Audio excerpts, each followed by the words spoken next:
All right, we're sitting here at 12 o'clock. We do know that everybody's time is valuable. So Mr. Adam and Miss Adriana, if we're ready, I think we can go ahead and get kicked off. Excellent. Perfect, Excellent. perfect. Well, thank you everybody again for joining us today. We're very excited to partner with Reconstruction Experts and have them present some great material to everybody regarding storm season preparations here in Texas and how to kind of navigate some of these large loss claims if we do get stuck into an event where we have to go through that process.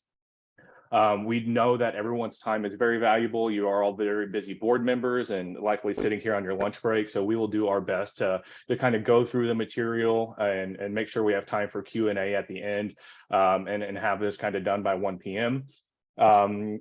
Through that, if again you have any questions, please feel free to throw those in the chat as we're going through this. If it's appropriate, we'll definitely kind of interrupt the presentation and talk about that.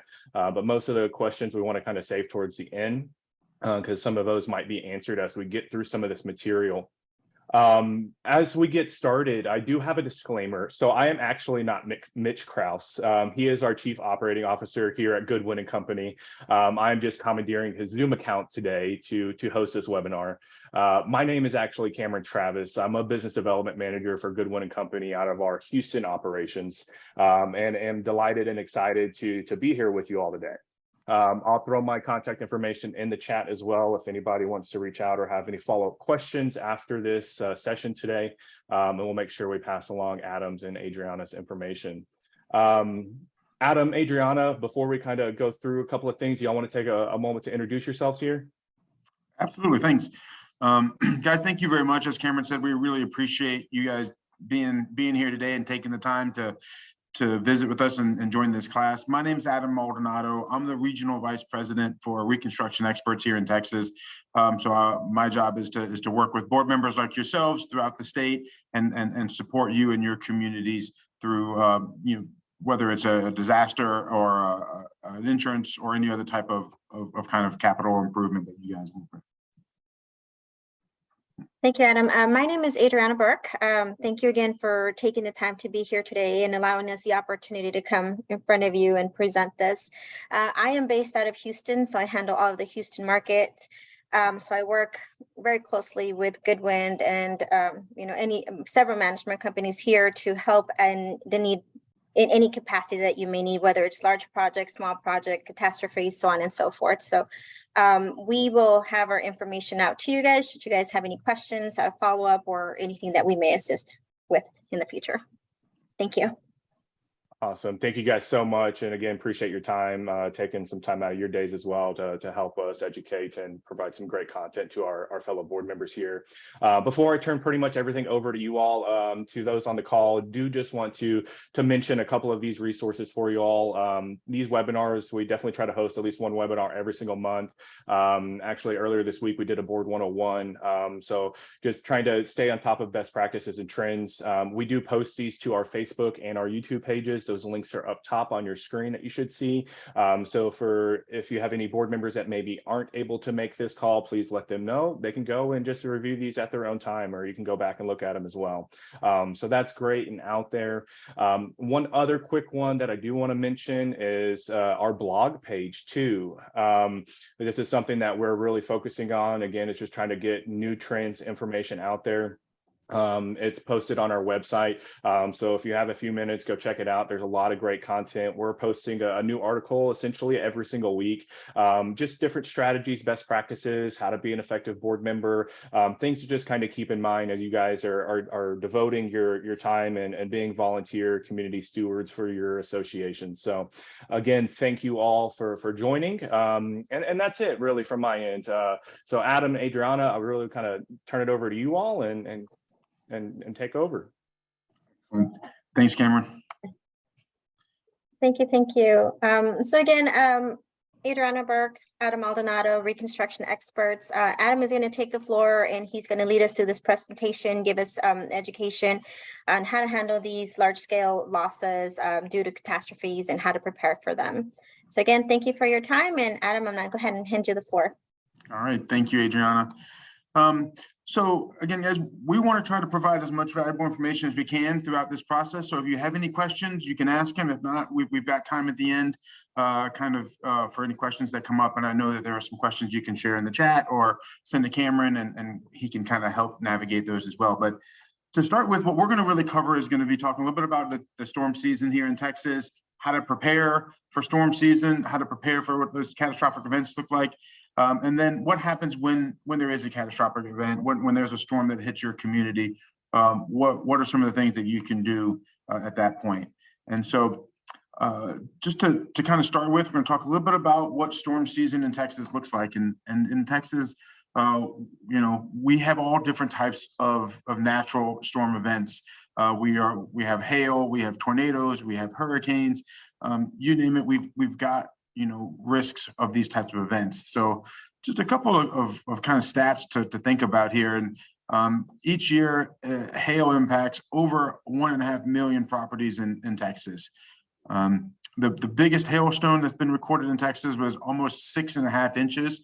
And that was just in 2021 outside of San Antonio. So if you think about a giant piece of ice that's 6.5 inches coming hurling down, that can do a lot of damage. On average, there's 132 tornadoes that touch base in Texas every year, with this month typically being the highest number, around 40. And I can tell you, it's been a pretty busy year. We started tornado season in Texas in January with the storm down just south of Houston there in Pasadena, and we've had quite a few throughout the year up to this point. When it comes to hurricanes, hurricanes is certainly one of the things that we want to be most prepared for. And hurricane season really starts June 1st. So right around the corner, next week, we officially start hurricane season, and that typically runs through November. These seasons are variable. You never know quite when they're going to start and when they're going to end, but that's typically what we see. And then Houston receives a landfall hurricane every 5 to 6 years. So for those of you that are in Houston and kind of have been there for a while, it's been about that amount of time since we've had a major hurricane. So continuing to think about that and be prepared is what we want to touch on today. So we talk about how to prepare for storm season and what can you as a board do. And so there's a couple of things that are really pretty basic that can help you and your communities be prepared for storms and minimize those impacts. Some of these things are as easy as just making sure your trees are being trimmed so that they're not, going to cause additional damage or create the opportunity for them to cause damage to your buildings. Making sure your gutters are cleaned, that water's flowing properly. Inspecting for any drainage, whether that's, a drainage system, inlets or, underground drainage or just surface drainage, making sure that there's nothing that's going to stop it to help push that water away from your structures and your buildings. One thing that's important is addressing any existing leaks. These types of storms, whether it's a hurricane or, just a hailstorm or a tornado, you name it, they're going to find any leak that exists, and they're going to make it significantly worse. They're really going to drive water into those existing leaks. So if you have a leak on any of your properties now, now is the time to try to get those taken care of. I'd encourage you to just go ahead and get those leaks addressed, even if they're small or inconsistent. These storms will find them, and they will cause greater damage. Another thing that's important is having an emergency contact. Having kind of a plan about what that's going to look like. If there's a storm, who do you call? You're going to be reaching out to your property manager. You're going to be reaching out to your contractor. Well, what are your steps that you need to be able to take to make sure that you've got the right resources kind of in place, ready to step in and help in that kind of time of emergency? And another thing that I want to spend a little bit of time on is just understanding the importance of the yearly roof maintenance. Roofs are a really important part of keeping your buildings safe and dry, and making sure that they're being properly maintained before the storm is very important. And so as we get into some of the roofing service and maintenance programs and what they can do, I want to talk a little bit about what a roof system looks like and what what makes it up. I think when we look at roofs, a lot of times we think, oh, it's just the shingles or it's just the coatings that we see, but there's a lot of components that make up your roof systems. And each one of those components is critical to the roof assembly really working and keeping your building safe and dry. And your shingles or your TPO are going to be a part of that. But one of the things that's important to understand is that there's also underlayment. There's also all of the flashing components to it. There's the gutters and downspouts. Making sure that all of those components are installed properly and integrated so that the water sheds off the building and can get away very quickly is important. One of the things that we tend to see most frequently is leaks around any sort of penetration. So if that's a plumbing jack or a vent pipe or where there's a skylight or the roof intersects with the head wall or a chimney or any of those things, anywhere that there's a transition or a penetration, those are things that typically have the highest frequency of creating leaks. Even valleys and things like that are gonna be able to open an opportunity for there to be some sort of water intrusion. When we talk about what an annual maintenance plan should include for roofing, it touches on a lot of things that, those integrations, those transitions. So you want to have a roofing contractor that can come out, inspect the roofing penetrations, make sure that you have the proper ventilation. The ventilation is very important. Here in Texas, it gets so hot. If the attic cavities are not properly ventilated, your roofing system will overheat and it will start to deteriorate significantly faster than if it had the proper ventilation.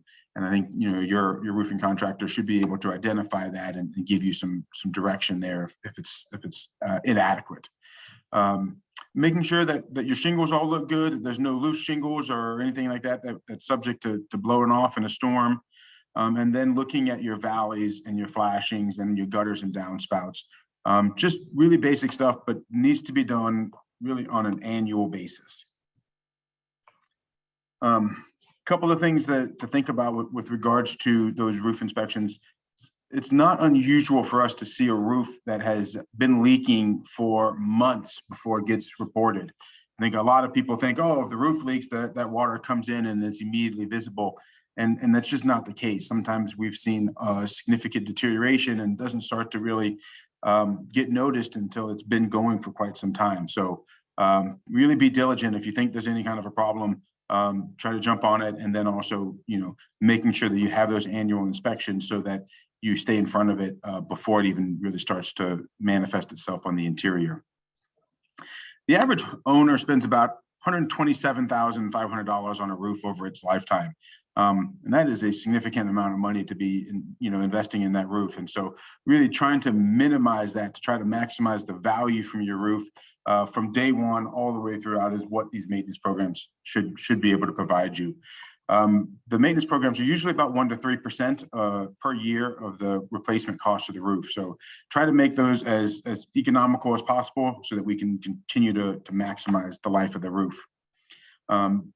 We see about a 50% savings over the life of the roof here. So if you've got a 30-year shingle and you've got a maintenance program that's working properly and you can get 30 years out of it, that's the goal. If you've got something, if you've got a 30-year shingle without any maintenance, you're really going to potentially be down in that 15-year range worth of life out of your roof, and that can make a big difference. And then one of the things that we think is very important to touch on is the warranties. Now, when you look at your roofing system, there's always the kind of different types of warranties. There's the installation warranty, there's the material warranty, and then the manufacturer's warranties. And a lot of times these manufacturer's warranties or the system warranties, they're some of the more robust components to the roofing warranty systems, and they require those annual documented maintenance for the roof system. And so if you don't have that and you go to file a warranty claim, it's one of the things that the manufacturer is going to almost always ask for is, can you show me that you've properly maintained and documented the maintenance of these roofs over the life of the roof? And in the absence of that, there's the risk that warranty would be void or not able to be enforced. And so if nothing else, just trying to keep those things going so that your warranty is intact and actually brings you the value that it should is important. All right. Adam, if I could, I got a couple of questions for you and Sure. relating to roof maintenance programs, right? I've seen some that are out there that might have some general work that's included with that 1 year or 3 year maintenance program, and some that if they do their inspection, then everything's going to be extra, right? Is there Right. a best or a preferred maintenance program that is out there, or what are the different levels, or what does that kind of look like? That's a very good question. And I think, different roofers handle it differently. What I see most typically is a maintenance program that includes an inspection. It includes a detailed report with photographs of the inspection results. And it also includes a certain, allowance for repairs, labor and materials and things like that. So you look at it, you've got the time to inspect and produce the report, make sure that everything's good, but it also includes, time to be making some of the sealant repairs, to replace some shingles, to replace some flashings and some of those types of things. And that can vary depending on the age of the roof or the condition of the roof, but those annual plans should include some level of repair. Okay, no, that's great. Thank you for that. Yeah, thank you. So kind of touching on when there's a catastrophic event, what happens next? And so we kind of look at it as in three steps. So the first is the emergency services and damage assessment. Then the next step is really kind of filing the claim and navigating that claim. And then the third step is the actual repairs, the project execution. So we'll go through these in a little bit of detail so you can kind of understand what the typical steps are in each one of these. So when it comes to really the emergency services and assessment, there's a couple of steps that we think is important. Now, a lot of times you hear people say, okay, there's a storm, the first reaction is to go file your claim right away. And although we think that there's, important in the timing there, I think there's a couple of things that everybody needs to be prepared to kind of stop and look at before we rush to file a claim. Number one is just assess the damage with a trusted contractor. Really try to go and understand exactly what has happened, what's the damage, and what the impact of that damage is going to be. The next step is understanding your deductible and what that looks like, and how important it is to make sure that as board members, you all understand what the deductible requirements are, how those are calculated. I'm going to talk a little bit more about that, but that's an important step in the process. And then step 3 is really understanding the policy and what's included in the policy.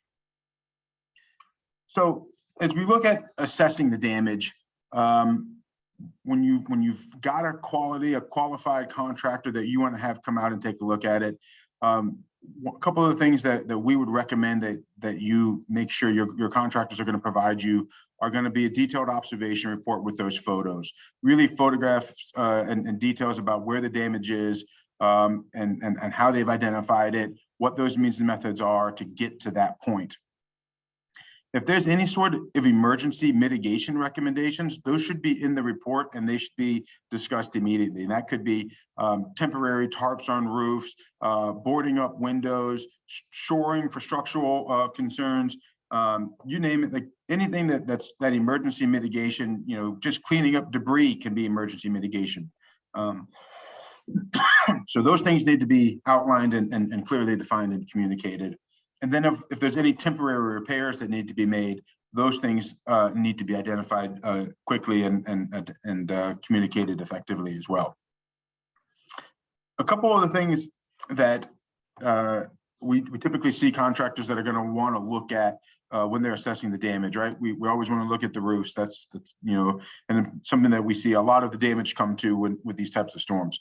But we also want to be looking at window screens, your HVAC units. Is your condensers impacted? Is there anything else that's going to be damaged from that standpoint? Your building envelope. This can be anything from siding to stucco to masonry, and then it makes up the exterior of the building. Even your balconies, those types of things. We want to make sure that we understand what's there and if anything's been damaged. Garage doors, any of your soft metals, being gutters, downspouts, flashings. And then from a structural standpoint, you want to make sure that you've got somebody that's looking at it and making sure that there's no structural damage. And sometimes that can be flying debris, damage to the structure. Sometimes it can be, a foundation shift, or who knows. There's a number of different things that we've seen from a structural standpoint as a result of these types of storms. And then also want to understand, what's the interior damage? Is there water damage? Is there glass all over the place? Is there, smoke or any other environmental concern on the interior?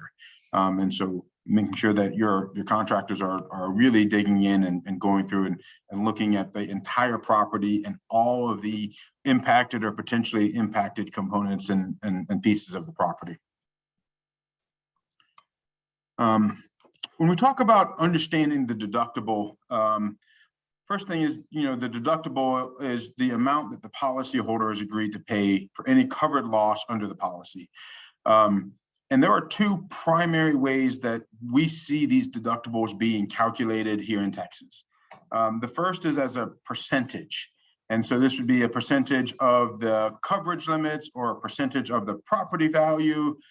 There's a couple of different ways that deductibles are being calculated as a percentage. And so talking with your agent or your broker or your property manager and understanding how those deductibles are calculated, if they're a percentage, is important to understand. And then the other way that we typically see is a flat rate.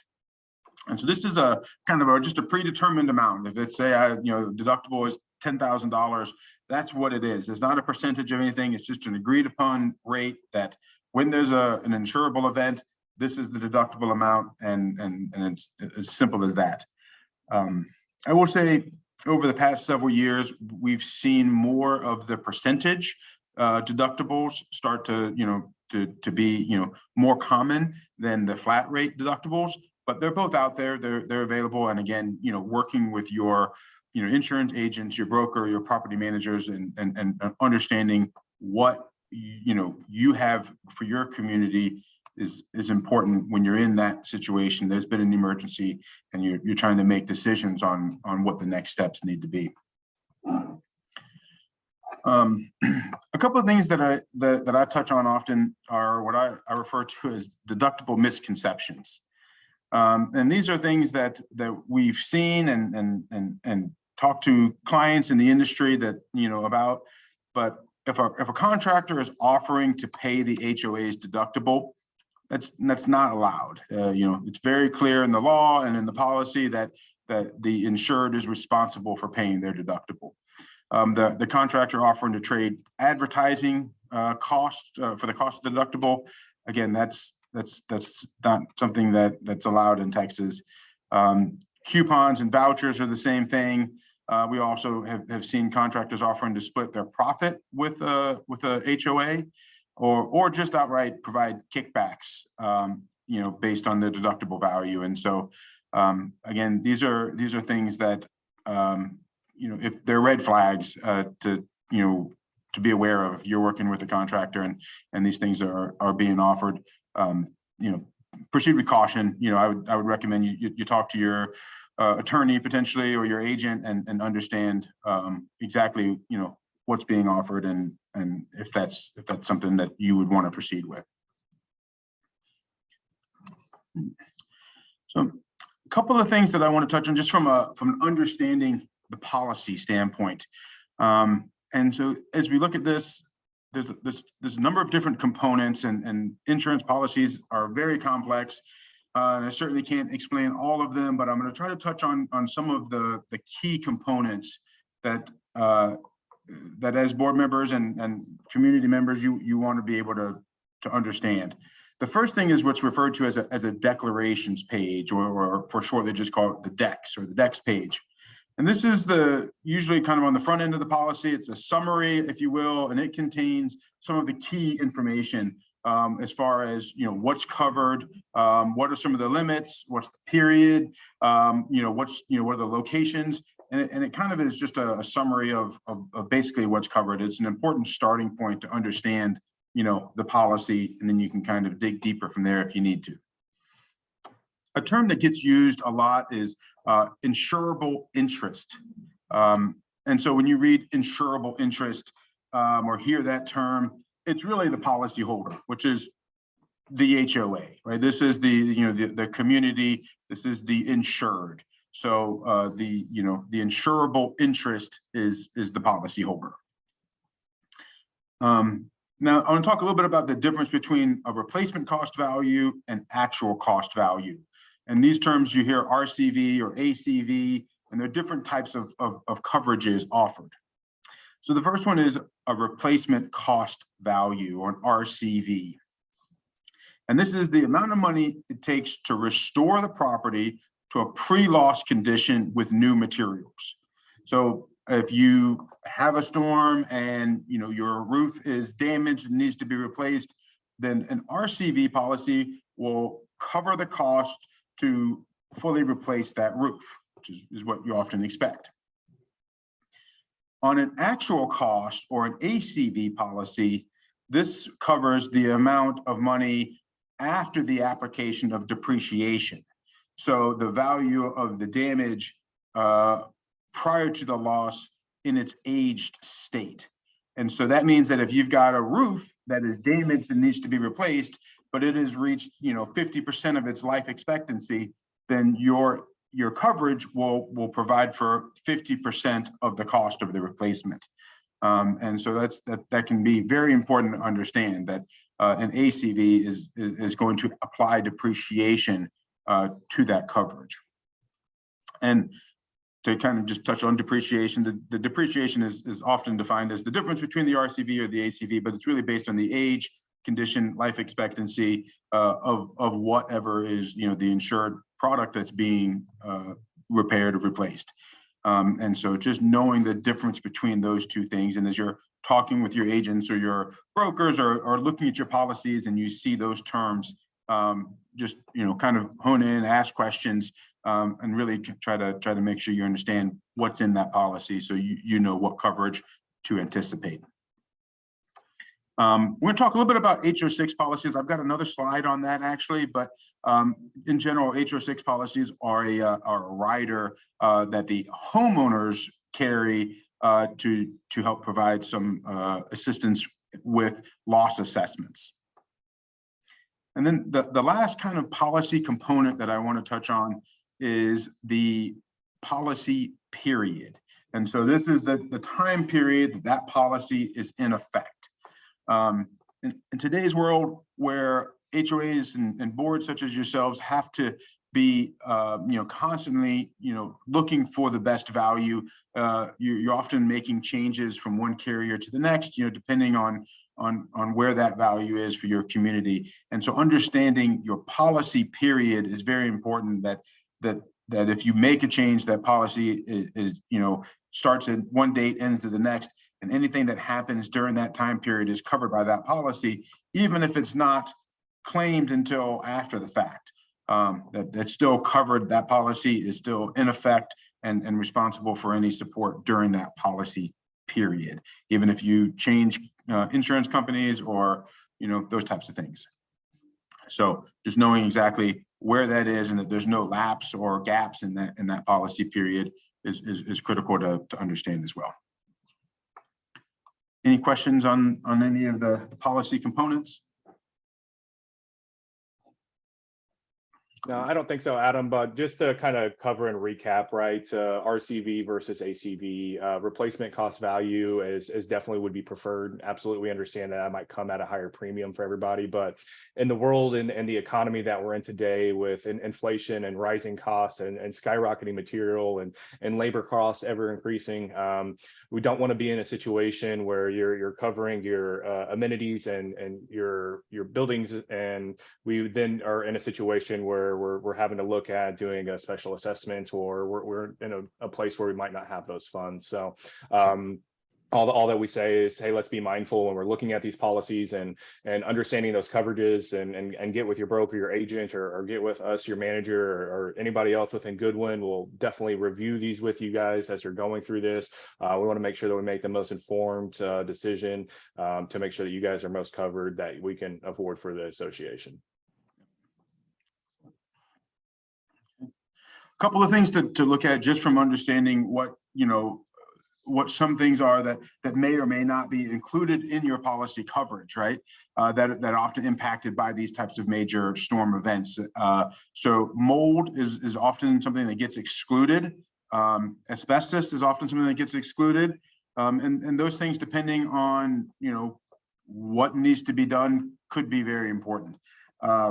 Exterior signage, demolition, code upgrades is another one that we see a lot of times, where if your property was built to one building code and significant repairs need to be made, then your contractor has to make the repairs at the current building code level. So if there are any costs associated with that increase in building code requirement, making sure that you have code upgrade coverage can be very helpful. Landscaping, of course, and then architectural engineering, kind of the design side. That's one thing that also a lot of times, depending on what needs to be done, that you want to make sure you've got coverage for the engineering and the design components of that. We often refer to as kind of professional services. When you're thinking about items, what's covered, what locations are covered, in communities, the basic structure is one thing, and that's often the primary focus. But if you also look at anything that you have that's kind of auxiliary and ancillary, right? Mailbox kiosks, light poles, signage. You think about your entrance monuments, perimeter walls, your clubhouses, your pool house, any of those things. You want to be able to understand what is covered and what is not. The last item is interior of units, and this is something that's often kind of dictated by your governing docs. If your governing documents say that the HOA is responsible for drywall out, then that's often what your policy will cover. If it says it's for finishes but not content. So just kind of knowing that, okay, well, what do the governing docs say, and how does that influence what our insurance coverage limitations could be? And again, a lot of that has to do with just kind of what is covered in those governing docs and how they tie back. So this is where I want to talk just briefly a little bit about the HO6 policy. So this is really, it's a homeowner coverage that kicks in if there's a loss assessment.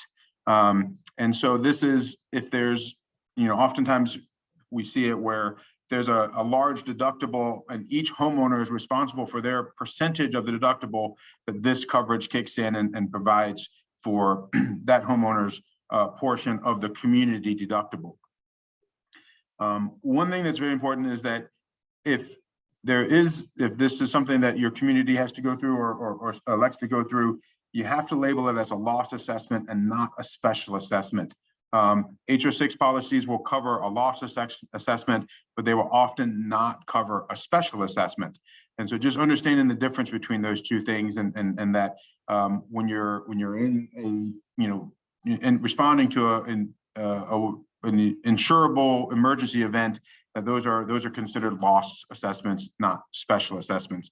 And again, your property managers and Goodman can help kind of guide through that process. But just to touch on that, these policies are out there. A lot of homeowners insurance in a multifamily, condominium or townhome community are going to require this as it is.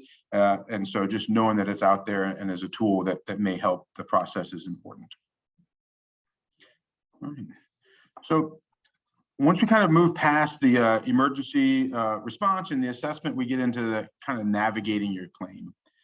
And I've broken this down into 8 steps, and I'll go through them fairly quickly just to kind of identify what that path looks like. So step 1, of course, is property damage occurs, right? There's a weather-related event or some sort of loss of property value. So step 2, we talked a little bit about having that trusted contractor that can come out, assess the damage, and provide reports and recommendations on what that damage looks like. Step 3 is where we say file your claim when necessary. And so you want to file that insurance claim with your agency or your agent. And one thing I'd like to just touch on and when I talk about this step is there is a clock. Once an event happens, and there's damage that occurs, you typically have either 1 year or 2 years to file that claim. And so, although we say you want to have that contractor step in and provide some, assessment, it's also important to realize that the clock is ticking and you can't wait too long to file that claim. So having a contractor that can respond quickly and be able to help navigate that is important. Then step 4, we say is list your preferred contact. And so this is when you're filing that claim and you're talking with your insurance company, you want to let them know who your preferred contractor is so that they're able to communicate. Because when you don't let them know that, then they're not allowed to communicate with anybody except for you as the insured, and that can slow things down. So step 5 is assemble the Xactimate or the scope and schedule the site walk with the adjusters. So in an ideal world, you'd have your contractor that comes out, walks the property, understands what the loss is, develops a scope, and then is able to be on site and communicate with your adjuster when your adjuster comes out. And I'll tell you, your adjuster oftentimes appreciates this because that way they know what they're doing. They've got some direction. They've got somebody that can help them see, hey, these are the things that we're seeing. Here's our take on it, and it usually gets the process moving a lot faster if you're able to have those documents and that kind of understanding of the loss when the adjuster gets them. Step 6 is where your insurance company is going to approve that scope of loss. And that's where they're going to go through the Xactimate scope. They're going to go through and say, yep, we agree. These things were damaged in the storm. We agree that these things need to be repaired or replaced. And you're authorized to proceed with that. Step 7 is your project logistics. This is where your contractor really has to be able to step in and say, what's it going to take to get this work done? What are the material handling? What are the access requirements? What's the impact on the residents and the community going to be? And be able to plan what that schedule looks like so that the project is identified, clearly planned out, and ready for a smooth and efficient execution. And then, of course, step 8 is to mobilize for the work and get the repairs completed so that your community is back to where it was before the loss. And as we say, you can love your place again. So I'm going to talk a little bit about Xactimate. It's a term that we use. It's a standard software that the insurance industry uses to create scopes of work. So this is kind of the baseline for how every insurance scope of work is created and communicated, and utilizing the Xactimate often really helps that process to run much smoother through the insurance side, because it's in their format, it's what they're used to seeing, and they're able to utilize that and kind of make that process run smoothly. So having that access to that system and the ability to identify the scope of loss through Xactimate is going to help the process move quite a bit faster. Yeah.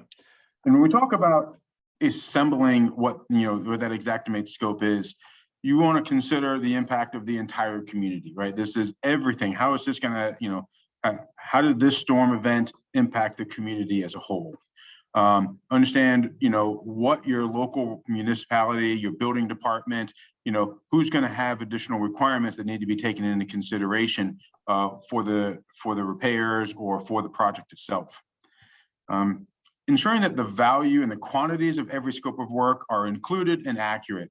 And this is so important to be able to identify exactly how many square feet of drywall and where those need to be, how many linear feet of trim, or how many square feet of roofing. All of those things have to be detailed of exactly where they are, how they were damaged, and what needs to be done to replace them. And the Xactimate software really allows us to do that in an efficient manner.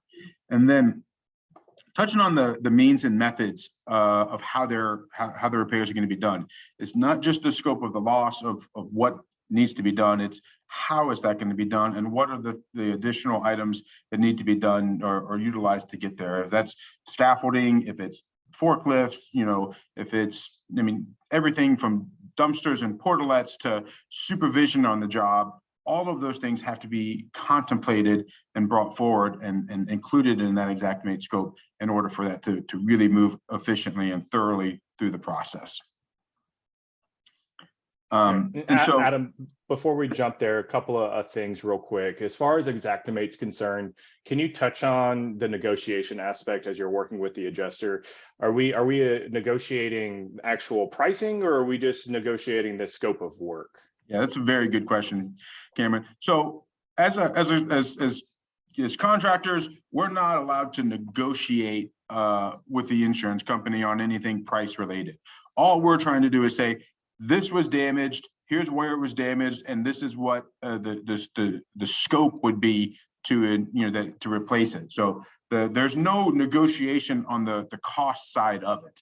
Xactimate assigns a cost automatically to the scope of work. So all you're doing is looking at the scope and saying, this many square feet needs to be replaced, this month, this scope of work needs to be done.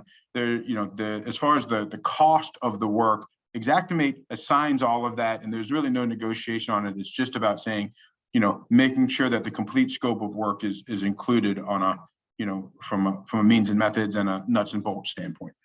No. Okay, perfect. Yeah. And kind of speaking probably a little bit to the point of making sure the contractor is there with the adjuster, walking through everything to make sure that we're not missing anything from that scope of work, right? So the shingles, sure, those need to be replaced, but did the underlayment get damaged as well? Is that included? And you don't want to get stuck in a situation where your contractor's not there and then we're now out $50,000 or more because we didn't define that scope of work, but we're already past the adjuster being there and we can't go back on it. So right. I think that's absolutely a critical point. I'm sure that you guys have been in there where you weren't involved on it, and we've seen it on Goodwin's side as well.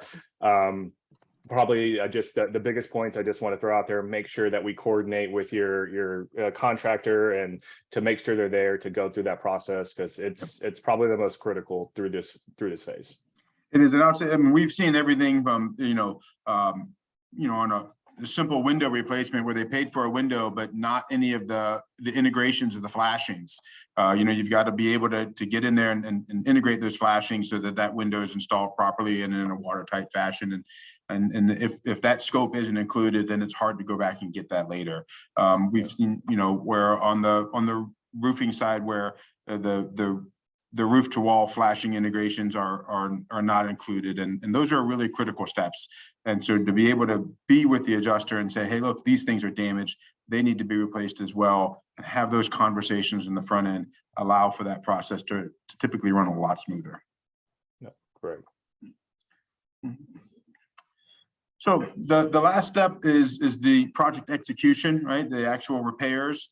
And so a couple of things that are just from a high level important to understand is you want your contractor that's going to be able to really be able to focus and drive home a detailed plan on how the safety of the project is going to be managed, how the quality control is going to be managed, what the schedule is, what that schedule management looks like, how the cost will be managed throughout the project, and really importantly, how is the communication during, before, after the project gonna be handled. And you want to make sure that you can kind of work through the definition and the expectations on all of those things before your project is kicked off.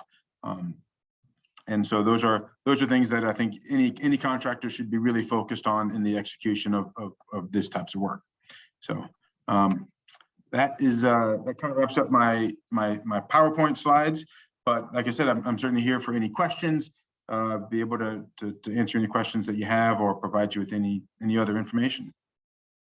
Perfect. Awesome. Thank you so much. Absolutely. And for those of you with us on the call, if you guys have any specific questions, want to first give the opportunity, since you guys are here with us, to ask those, whether hypothetical or very specific to something that might be currently going on. I know that we've had a lot of weather events and hail across all markets in Texas already this year. So another reason why we wanted to kind of go through this process and talk about this content today. So and please feel free to unmute yourself or put something in the chat. As we're looking at that, there are a couple of questions. We had one question in the chat earlier. As far as tornadoes are concerned, said that we're kind of seeing tornadoes year round. Is that something that you're seeing as well, Adam and Adriana? Is that kind of your impression too? Yeah, absolutely. I think it's interesting. You know, I talked a little bit about the tornado that we had in January in Pasadena, but we are seeing more tornadoes and throughout the year and in places that we didn't see tornadoes previously. I think it's increasing. This year we had a ton of tornadoes in North Texas, which is not uncommon, but then a lot of them kind of moved a little bit further east, and we saw a lot of activity there. And then there was also some tornadoes down in the valley this year that did quite a bit of damage. So tornadoes seem to be, it's been an active year for tornadoes this year, I'll say that. Yeah. So it just kind of, hey, make sure we have our emergency plan in place, make sure that you guys as actual homeowners and individuals have your supplies and things ready. You never know when something like that might unfortunately strike. So always be prepared there. A couple of others that were submitted just from registration. This one's about winterizing. How or any advice on winterizing without knowing how to physically turn off commercial equipment? So I think that might be pertaining to if they might not be able to get a contractor out there. Any recommendations there? That's a really great question, and that I think there's a whole nother opportunity for classes on winterization. One of the things that's most important is just knowing where the water shutoff valves are, being able to stop the water as soon as possible, because what we see a lot of times is where if there's a pipe that bursts, there nobody knows where the valve is, nobody knows how to turn it off, and it creates exponentially more damage than necessary. So just that side of it, and then I mean it's resetting thermostats, slightly higher, trying to do what you can on that front. If there's any way that if you've got access into attics, crawl spaces, even at, where plumbing pipes enter the building, insulating those, protecting those are all kind of weak points in the system. I mean, we don't typically see a pipe break in the middle of an interior heated building, but, if you look at the attics, the crawl spaces, and right at those exteriors, particularly on the north elevations at times, those are the areas to focus on and try to insulate. And sometimes that insulation can be as simple as wrapping it in bat insulation and putting some protection around it. And then sometimes, it needs to be something a little bit more robust than that. But, knowing how to turn the water off, know how to manage the system. And then just from a preparedness standpoint, thinking through areas that may be at risk that aren't high traffic areas. If you have a clubhouse, most people aren't going to be going to your clubhouse when there's a winter storm happening, but that building is at risk. And so having somebody on the HOA to say, hey, I'm responsible for going by the clubhouse and just checking on it, those little things. I mean, again, I've seen several situations where the clubhouses were, nobody noticed that there was a leak until water was pouring out the front door or something like that. And so just thinking through those kind of areas at risk that may not get noticed right away can be, you can save yourself a lot of headache if you can catch those things a little earlier. No, absolutely right. As far as just making sure that there's a plan in place and kind of delegate specific members or even a emergency committee, right? We've seen with some of our other communities as far as people that live closest to some of these structures and items are working with a contractor prior to map out where your shutoff valves are and walking with them when everything's functional, just to make sure that we know what to do if and when that does happen, and you have that documentation prior.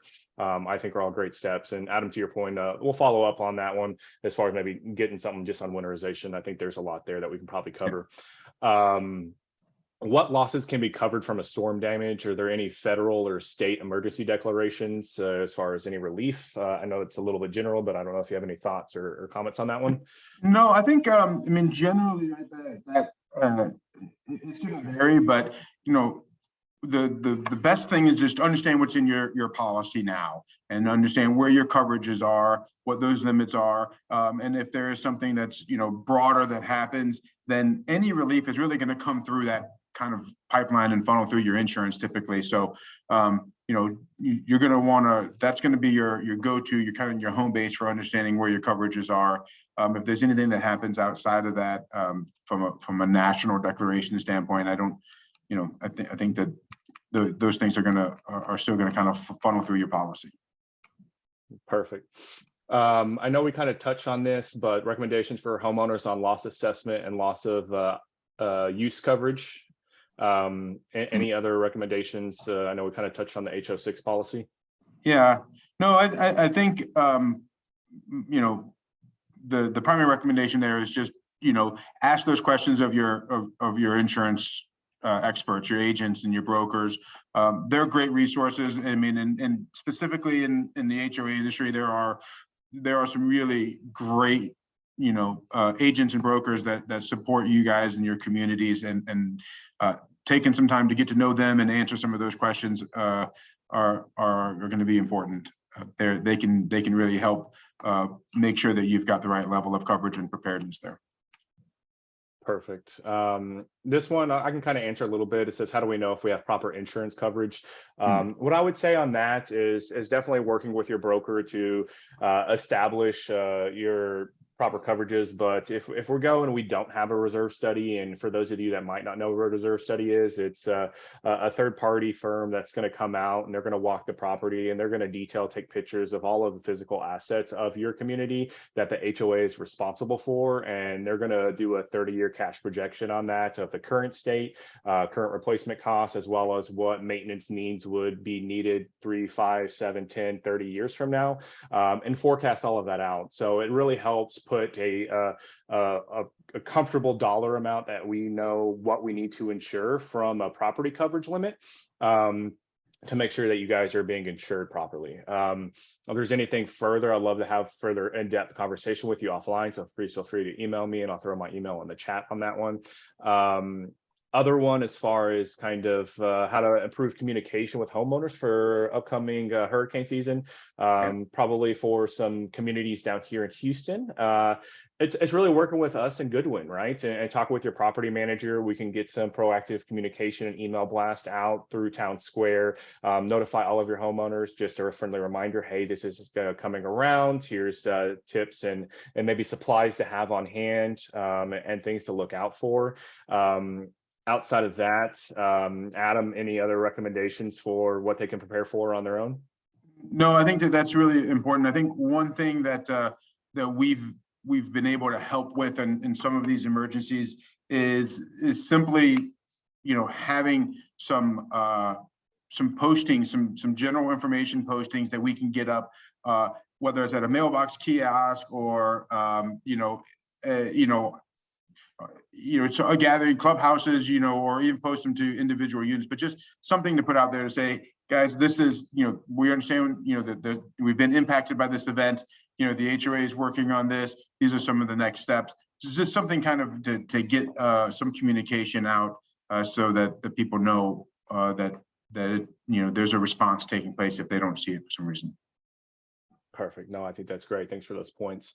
Outside of that, I believe most of these other questions, more general, and I believe we probably covered here in the presentation today. Definitely want to respect everybody's time. One more opportunity for those still with us. If you have any questions, any thoughts, or anything that you would like to bring up as we have the experts with us here today, please feel free, unmute yourself and ask away.